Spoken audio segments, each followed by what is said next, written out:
Hello, everyone, and welcome back to Soul Stained Ink. My name is Beth, and today is Friday, August the 4th, which means it's time for a Tome Topple Heavy Friday Reads.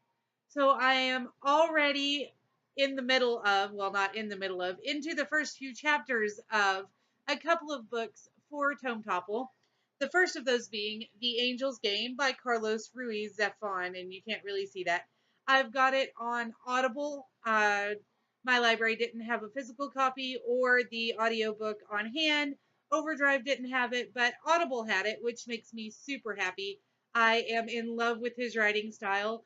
I read The Shadow of the Wind a few weeks ago with Elizabeth from Lizzie Faye Loves Books, and I decided to read this for Tome Topple. And then she came back and said she didn't have a buddy read, so she'd go ahead and read it with me. So apparently we are buddy reading this as well, which makes me happy. I love buddy reading with Elizabeth. It's so much fun to email back and forth. Um, this is the second book in the Cemetery of Forgotten Books series, with the first one being, of course, The Shadow of the Wind.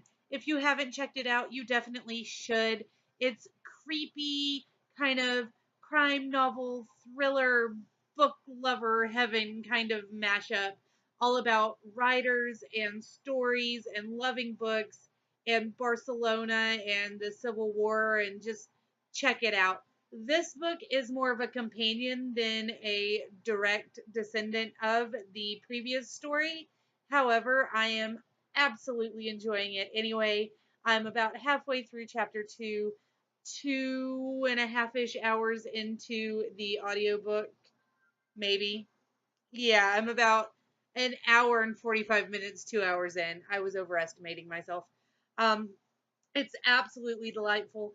And on top of there being a lot of very familiar things going on with the writing style and with the setting of the book, there are also a few allusions to another book of his that I just finished reading, which is Marina.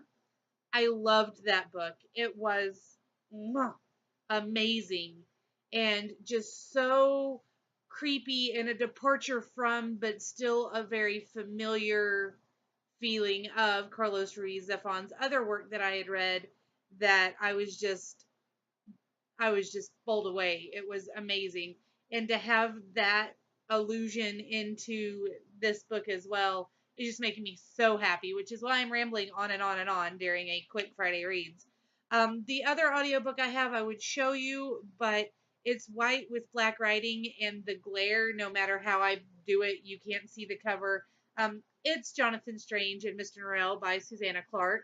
If you recall, I read it, well, I was trying to read it about a month or two ago, and so much other stuff was going on that I wound up running out of time. I couldn't finish the book before it was due at the library, and I couldn't finish the audiobook before it was due back, and there were a lot of whininess and excuses going on, but I was finally able to get the audiobook back, and I picked up where I left off.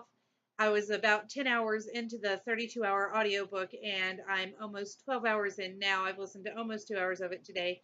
I'm still enjoying it. I remembered enough not to have to restart, which I'm really thankful for. Because can you imagine having to restart that already? Oh my goodness. But anyway, it's still very dry, very British, very high fantasy, and very intriguing. So I'm definitely enjoying that. I have also already begun reading Craig P. Bauer's History and Mystery of the World's Greatest Unsolved Ciphers from Ancient Egypt to Online Secret Societies.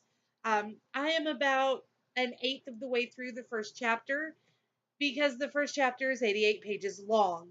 The first chapter is all about, it's called A King's Quest, and it's all about Emperor Rudolph the second Holy Roman Emperor from 1576 to 1612 in a book that he purchased, and there's a cipher in it that is still unreadable. But the first sentence is King Rudolph II, Holy Roman Emperor from 1576 to 1612, was widely regarded as insane, which makes me want to read more of it. This one I was afraid was going to be kind of a dry nonfiction because it is a nonfiction. I was afraid it was going to be really dry, but the writing style, the narrative style is fabulous, and I am enjoying it a lot. And there are pictures, just pictures on every page. Let's go back over here. Here is Emperor Rudolph II with his ruff. I mean, it's great. And then I'm also going to be starting my other buddy read. I'm buddy reading this with Jordan from the Bookie Babe and several other people. It's Ship of Magic by Robin Hobb. This is the first book in the Live Ship Traders trilogy. I've never read Robin Hobb, but I've heard great things, and we're just kind of doing a free for all, so I can read as many or as few pages a day as I want for this, as long as I make sure to get it done by the end of Tome Topple, and then we're going to discuss what we have been able to read every day or two and see where everyone's at. Then I have another non-Tome Topple book for this weekend. Yes, I know. I'm insane. What am I thinking? Not Tome Topple. It's okay. It's really tiny. This is less than 200 pages long, and it is The Story Cure, a book doctor's pain-free guide to finishing your novel or memoir by Dinty W. Moore. This is my newest blogging for books book, so I'm hoping that I can get it knocked out and get that review taken care of. But I do have a question for you guys. The last time I got a book about writing from Blogging for Books, I decided to do a chapter by chapter summary slash analysis of the book. And so I have a video series in my folders on BookTube that is all about that other book that I went chapter by chapter through, as I said. This has 8 chapters. Would you guys like to see me go through and do a summary and analysis by chapter, or would you prefer me to just do an overall review and analysis for you when I'm done with the book, or would you prefer that I just not mention it to you again? Let me know down in the comments about that. Also, let me know what you're reading for Tome Topple if you're participating. If not, just what you're reading in general, what you're up to this weekend.